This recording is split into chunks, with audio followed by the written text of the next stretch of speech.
ఏదైతే వద్దు అనుకున్నానో ఫైనల్లీ అదైతే అయింది. నైట్ టైం బైక్ పంచర్ అయింది. అరౌండ్ 9 అవుతుంది టైమ్. నా అదృష్టం ఏందంటే కాస్త ఇంటికి ఒక 100 మీటర్స్ దూరంలోనే ఆగిపోయింది. అందుకే నూకుడు వెళ్ళిపోయా. కానీ ఇక్కడ నేను చేసిన తప్పు ఈ పెన్ తీయడము. ఈ పెన్ తీయడం ఎందుకు తప్పు మీకు ముందు తెలుస్తుంది. మరీ రోడ్డు మధ్యలో ఇలాంటి పిన్స్ ఏందో నాకైతే అర్థం కాలేదు. ఇక నేనైతే కాస్త పక్కకు పడేసాను. ఇక ఎలానల్లా ఇంటి వరకు అయితే నూకుట్టు వచ్చేసాను. టైర్ అయితే మొత్తానికి ఫ్లాట్. ఒక్క ఇంచు కూడా జరపలేము, ట్యూబ్ టైర్ కాబట్టి. ఒక 10 షాప్లకు తిరిగితే దాంట్లో ఒక అతను ఒప్పుకున్నాడు వచ్చి చేస్తా అని నైట్ టైమ్. సో ఇతనే ఎంత రిక్వెస్ట్ చేసినా కాలే. బట్ ఇక్కడ ఏమైందంటే ఆయనకి ఎలన్కి తీయడం రావట్లేదు. సో ఏమంటాడంటే నాకు రాదు సారీ అని చెప్పేసి ఇక తను కూడా వెళ్ళిపోయాడు మధ్యలో వదిలేసి. అమ్మో, నా మాట వినండి. మీకు 1000 పోయినా పర్లేదు, రోడ్ సైడ్ అసిస్టెన్స్ అనేది మాత్రం పక్కాగా తీసుకోండి. ఎందుకంటే ట్యూబ్ టైర్స్ ఉన్న వాళ్ళకి చాలా ఇబ్బంది. ఇన్ కేస్ పంచర్ అయితే అది అక్కడ పడేయడమే. ఎందుకంటే ట్యూబ్ మీరు నడిపియాలని చూసినా కూడా రిమ్ అయితే పక్కా బెండ్ అవుతుంది. సో మీకు ట్రిప్స్ ఫ్రీక్వెంట్గా వెళ్తున్నారంటే పక్కా ఆర్ఎస్ఏ తీసుకోండి. సిటీలో ఉన్న వాళ్ళు కూడా తీసుకోండి. ఎందుకంటే ఒక్కసారి అది పంచర్ అయితే చాలా వరకు చేయడానికి వస్తలేదు. ఇప్పటి వరకు 4-5 మంది దగ్గరికి వెళ్ళిన పంచర్ షాప్స్కి ఎవ్వరికి చేయడానికి వస్తలేదు. ఒక అతను ఇంటికి వచ్చి కూడా చేయలేకపోయాడు. మీరు అనుకోవచ్చు రోడ్ సైడ్ అసిస్టెన్సే కదా, మనకెందుకు సిటీలో ఉంటున్నాం కదా అని. బట్ సిటీలో ఉన్న వాళ్ళకి కూడా ఇన్ కేస్ వాళ్ళ టైర్స్ ట్యూబ్ అయితే పక్కా తీసుకోండి. ఎందుకంటే లెజిట్ చెప్తున్నాను, ఎంత నరకం ఫేస్ చేశానో తెలుసా నేను. దాన్ని నూక్కుంటూ పోయి అక్కడ పక్కన పెడితే ఎవరైనా ఏమైనా చేస్తారని. బికాస్ దాని మీద ఉన్న మోడ్సే ఓవర్ నాకు 1 lakh ఉన్నాయి. ఇంత చిన్నది గెలికినా నాకు 1000 and thousands of rupees cost అవుతుంది. మళ్ళీ నేను ఫేస్ చేశాను, ఒక దగ్గర పెట్టాను, మొత్తం వైర్లన్నీ గెలికేశారు. నాకు మళ్ళీ ఆ వైరింగ్కి 2000 దాకా అయింది. రోడ్ సైడ్ అసిస్టెన్స్ అయిపోతే రెన్యువల్ చేసుకోండి. ఇన్సూరెన్స్ ఎంత ఇంపార్టెంటో మనకి రోడ్ సైడ్ అసిస్టెన్స్ స్పోక్ వీల్స్కి, అదే ట్యూబ్ టైర్స్కి అంతే ఇంపార్టెంట్. మీరు ఇన్ కేస్ వద్దు అనుకుంటే 6000 to 7000 కాస్ట్ అవుతుంది. ట్యూబ్లెస్ కన్వర్షన్ చేయించుకోవచ్చు. ఇప్పుడు చాలా చోట్ల చేస్తున్నారు. నేను నా రోడ్ సైడ్ అసిస్టెన్స్ రెన్యువల్ చేయించుకోవడం అయితే మర్చిపోయా. దానివల్ల నాకు ఈ గోల్ అంతా. నేను వాళ్ళ ప్రైజెస్ చెప్తాను, వినండి ఒకసారి. 6% ఇంటికి పంపిస్తే 750 అంట వితిన్ 20 kilometers రేడియస్. అదే 20 దాటితే 50 to 70 రూపీస్ ఎక్స్ట్రా అంట ఒక్కొక్క కిలోమీటర్కి. అండ్ అలానే టో వెహికల్ వస్తే టో వెహికల్ ఛార్జ్ వచ్చేసరికి 40 kilometers లోపల ఉంటే ఇట్స్ గోనా కాస్ట్ యూ 2375 ఏమో అన్నాడు. 2350 రౌండ్ ఫిగర్ వేసుకోండి. అండ్ ఎవ్రీ 1 kilometerకి అదొక 100 రూపీస్ ఎక్స్ట్రా అవుతుందని అన్నాడు. సో చూసారు కదా, ప్రైసెస్ అయితే వాచిపోతున్నాయి. మీరు ఇంకేస్ ట్రిప్పులు వేస్తారంటే పక్కా తీసుకొని వెళ్ళండి ట్రిప్కి. Because we can't expect what happens at what moment. ఇప్పటివరకు ఇది ఎంత ఉంటుంది. మీరు ఇది ట్యూబ్ కదా, ఇది చూడండి ఎంత గ్యాప్ వచ్చిందో. పంచర్ అవుతూనే ఇంత గ్యాప్ వచ్చేసింది, లోపల రిమ్ కనిపిస్తుంది. సో దీని మీద మీరు అంతా నడిపించుకుంటే రిమ్ అనేది పక్కా బెండ్ అవుతుంది. Better you don't do that. పక్కన పెట్టేసేయండి, రోడ్ సైడ్ అసిస్టెన్స్కి కాల్ చేసేయండి, అంతే. Good morning. ఇక టైం అయితే దాదాపు 9-10 అయింది. ఇక ఆర్ఎస్ఏ రెన్యువల్ చేపిద్దామని చెప్పి మలక్పేట్ షోరూమ్కి అయితే వెళ్తున్నాను. బట్ ఇక్కడ పాయింట్ ఏంటంటే నాకు తెలీదు, నేను ఎమ్మటే యాక్టివేట్ అవుతుంది అనుకున్నాను. బట్ అది ఎమ్మటే యాక్టివేట్ కాదంట. సో ఇక చూడండి నా బాధలు ఎలా ఉన్నాయో. గూగుల్లో 9కి ఓపెన్ అని పెట్టారు షోరూమ్. ఇప్పుడు కాల్ చేసేమో 10:30, 11 అవుతుంది అంటున్నారు. గూగుల్లో మరి అప్డేట్ చేయొచ్చు కదా. ఇప్పుడు ఆడి వరకు పోయి మేము వేస్ట్ అయిపోయింది. ఇంకా బ్రేక్ఫాస్ట్ చేసి మళ్ళీ అయితే వెళ్ళిపోయాము.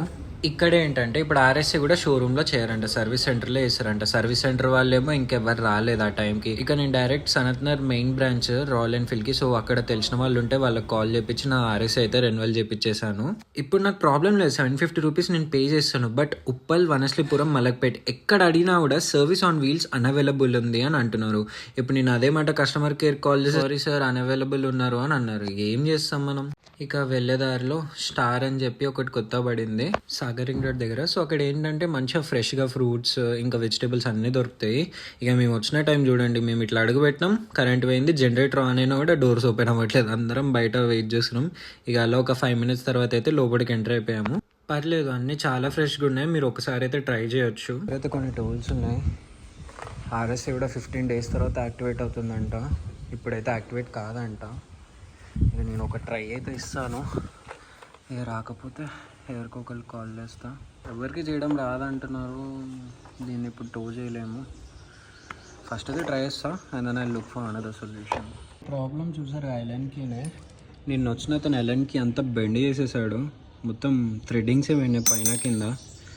నా దగ్గర టూల్ కిట్లో ఇదైతే దొరికింది, బట్ ఇదేమో ఖరాబ్ అయిపోయింది. ఇది ఎంత తిప్పినా తిరగట్లేదు. నా కష్టాలు నిన్న నుంచి ఒక పంచర్ కోసం ధూళి తీరిపోతుంది. అసలు ఏందేమో వీళ్ళు ఎంత ఇర్రెస్పాన్సిబుల్ ఉన్నారు. రాయల్ ఎన్ఫీల్డ్ అన్ని సర్వీస్ సెంటర్స్ కాల్ చేశాను. నా దగ్గరలో ఉన్న 3 సర్వీస్ సెంటర్స్కి ఎవ్వరు సరిగ్గా రెస్పాన్స్ ఇవ్వట్లేదు. కనుక్కొని చెప్తామని చెప్పి అంతే మర్చిపోతున్నారు. నాకు ఈ బాధ ఏందో అర్థమయ్యట్లేదు. వీళ్ళకి మరి సేల్స్ ఎక్కువైనాయా ఏమైందో ఆ పొగరు నాకు అర్థం కాదు. ఇంత ఇర్రెస్పాన్స్ ఇది ఒకటే దాంట్లో దేంట్లైనా అంతే. చేస్తాం అంటారు కానీ మళ్ళీ కాలే రాదు వాళ్ళకి వెళ్ళి అసలు. ఫైనల్లీ ఎలాంటి ఓపెన్ అయిపోయింది. నిన్న నాకు చూడడానికి రాలేదు. నా ఎలాంటినే బెండ్ చేసిండు మొత్తం. ఇప్పుడైతే దీన్ని రాంగ్ సైజ్ తెచ్చారంట. మళ్ళీ రావాలి. ఇక ఇతను కూడా నాకు ఎలా దొరికాడంటే మా పక్కనింటి అంకుల్ చెప్పారు వాళ్ళు చేస్తారని చెప్పి. సో వాళ్ళు ఎక్కడో ఉంటే అక్కడి నుంచి తీసుకొని వచ్చాను నేనే. ఇక బైక్ మీద అంకుల్ వాళ్ళ బైక్ మీద వచ్చేసింది. ఇప్పుడు టైర్ తీసుకొని పంచర్ వేయించుకొని మళ్ళీ బ్యాక్ టైర్లో నైట్రోజన్ ఎయిర్ ఉంది. దీంట్లో కూడా పంచర్ వేయించాక మళ్ళీ అక్కడ పోయి గాలి తీపిచ్చి నైట్రోజన్ వేయించి తీసుకొస్తా. అంటే పక్కన ఉన్నాయి. నైట్రోజన్ కూడా బంక్ పక్కనే ఉంది. దబానా అట్లా ప్లాస్టిక్ స్టీల్తో అయితే మేనేజ్ చేస్తాము. అది ఇట్లా వంగిపోయింది ఫస్ట్ పెట్టంగానే. ప్లాస్టిక్ కదా ఇక దాన్ని పోయి అది చేయించుకొని వచ్చేసేయాలి. పంచర్ షాప్కి అయితే వచ్చినాము. మంచిగా నవ్వుకుంటూ మాట్లాడుతుండగా అన్న నా ఎలాంటి దొబ్బెట్టింది. సో నార్మల్లీ పంచర్ అయినప్పుడు మన రిమ్స్ డ్యామేజ్ అయితే పక్కా అయితే లైక్ కలర్ అనేది పోతుంది సైడ్స్కి. Quite common. ఎందుకంటే చూసారు కదా టూల్స్ పక్కా పెయింట్ అనేది పోతుంది. చూడండి ఎట్లా పోయింది ఆడంతా. అలా పోతుంది పెయింట్. ఇక దానికి మనం ఏం చేయలేము. ఒక స్ప్రే పెయింట్ పెట్టుకొని కొట్టేయడమే.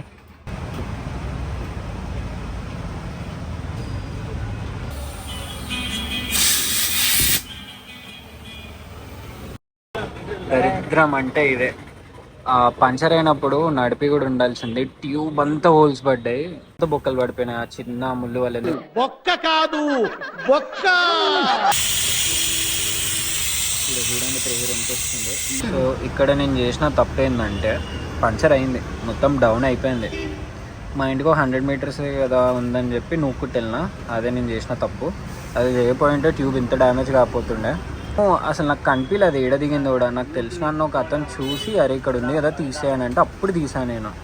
మేబీ అది తీసేసి నూకినా ఏం కాకపోతుండే. కాదు ఇదో రావుకాలం ఉన్నట్టుంది. నాకు అర్థమవుతలేదు. ఒక్క దగ్గర కూడా ట్యూబ్ దొరకట్లేదు అసలు. రాయల్ ఎన్ఫీల్డ్ స్పేర్స్లో కూడా ట్యూబ్స్ లేవు, అవైలబిలిటీ లేదు అంటున్నారు. అంటే నాకే నమ్మబుద్ధి అవ్వట్లేదు. ఒక పంచర్ కోసం ఇంతలా తిరుగుతున్నానా అని. అంటే నా బండికి చాలా అయినాయి, దానికోసం కూడా ఎప్పుడు నేను ఇంత తిరగాలే. ఓ చిన్న పంచర్ కోసం ఊరంతా తిరుగుతున్నా నేను. బలి నేను ఇప్పుడు ఎన్ని షాప్స్లో అడిగినా ఎక్కడ లేదంటున్నారు.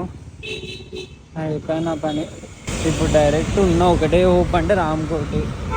అక్కడ తప్ప ఇంకెక్కడ లేవు. ఇక ఇక్కడైతే వదిలేసి వెళ్తున్నాము. అన్నకి నమాజ్ టైం అవుతుందంట. మళ్ళీ అయిపోయాక వచ్చి మనమే వేసుకోవాలి. ఇప్పుడు నా పరిస్థితి ఎట్లుందంటే రామ్కోట్కి వెళ్ళి ఫస్ట్ ట్యూబ్కి పేమెంట్ చేయాలి, మళ్ళీ ర్యాపిడోకి పేమెంట్ చేయాలి, టైర్ పంచర్ చేసినందుకు దానికి పేమెంట్ చేయాలి, మెకానిక్ వచ్చినందుకు దానికి పేమెంట్ చేయాలి. అయినట్టే. అంటే మరీ ఒక ట్యూబ్కి ఇంత ఘోరమా అన్న ఫీలింగ్ వచ్చేసింది నాకు ఇప్పుడు నా బైక్ని చూస్తే. ఇంకా ట్యూబ్లెస్ కన్వర్షన్ చేయించుకోవాలి, లేదంటే 2 ట్యూబ్లు పెట్టుకొని తిరగాలి. ఫైనల్లీ ట్యూబ్ అయితే వచ్చింది. రామ్కోట్కి వెళ్ళి తెప్పించాను నేను, బికాస్ దగ్గరలో ఎక్కడ లేదు. మనకి ఈ ట్యూబ్ కూడా ఎంతో కష్టంతో దొరికింది. ఎందుకంటే మొత్తం అడుగుతున్నా, అందరూ ఏమంటున్నారంటే కంపెనీకి వెళ్ళి ఈ సెక్షన్ టైర్స్ అనేవి రావట్లేవు, ట్యూబ్స్ అనేవి రావట్లేవు. 90-90-21 అనే సెక్షన్ ట్యూబ్స్ అసలు మ్యానుఫ్యాక్చరరే ఇస్తలేడు అని అంటున్నారు. ఎవరికి అపోలోకి కాల్ చేసా, ఎంఆర్ఎఫ్ కాల్ చేసా, పక్కన సియట్ ఉంది వాళ్ళకి చేశాను. ఇక ఎక్కడో రామ్కోటిలో అది ఎక్కడో ఏదో పాత పీస్ ఉంటే అది ఇచ్చాడు. ఇక తప్పదు ఏదో ఒకటి. బ్యాక్ టైర్లో నైట్రోజన్ ఉంది. మీరు వెహికల్ ఇస్తే రిమ్ గురించి వదిలేసుకెళ్ళండి. చూడండి ఆయన ఎక్కైనా తిప్పుడు వల్ల రిమ్ అంతా నాశనం అయిపోయింది. ఇక భారత్ పెట్రోల్ బంక్ పక్కనే ఉంది, పోయి నైట్రోజన్ ఫిల్ చేసుకొని ఇంటికి వెళ్ళిపోవాలి. ఏమనుకోకండి, కాస్త ఇక్కడ కొన్ని వింత పనులు చేసిన. నార్మల్లీ ఆయన నమాజ్ నుంచి ఇంకా రాలేదు, నాకేమో అర్జెంట్ వర్క్ ఉంది. సో ఒక్కసారి ట్రై చేద్దామని చెప్పి ట్రై చేస్తా. తీటనే అనుకోవచ్చు, ఏదో జస్ట్ ఒక ట్రై ఇచ్చా, ఫిక్స్ చేస్తామో చేయలేము. బట్ ఇది ఫిక్స్ చేయడానికి ఇద్దరు ఉండాలి, ఎందుకంటే ఒకళ్ళు వెనకాల గట్టిగా పట్టుకోవాలి, అప్పుడే ఫ్రంట్ యాక్సిల్ అనేది పైకి వస్తుంది. నాకు తెలియక నేను ఏదో కొత్త ట్రైల్ చేసి ఇక నా వల్ల కాక ఆయనే తీసుకొని వచ్చేసారు. నా బేబీ ఇస్ బ్యాక్. వీడియో అంతా చూసారు కదా, ఒక టైర్ పంచర్ కోసం ఎవరైనా ఇంత కష్టపడారంటే ఇక ఓకే. ఏం చెప్పండి మరి, అట్లుంది నా సిచ్యువేషన్. నేను రాత్రికి వెళ్ళి అసలు షాప్స్ క్లోజ్ అయినాయి. రాయల్ ఎన్ఫీల్డ్ ఆర్ఎస్ఏ కాల్ చేసి వాడేమో రేట్లు వాచిపోయి అంత చెప్పిండు. మార్నింగ్ లేచి చూస్తే ఏమో ఆర్ఎస్ఏ ఒక్కొక్కరు ఒక్కోలా చెప్పారు నాకు. ఇక అన్నీ తిరిగి లాస్ట్కి ఈవినింగ్ వరకు అయితే అయిపోగొట్టేసా.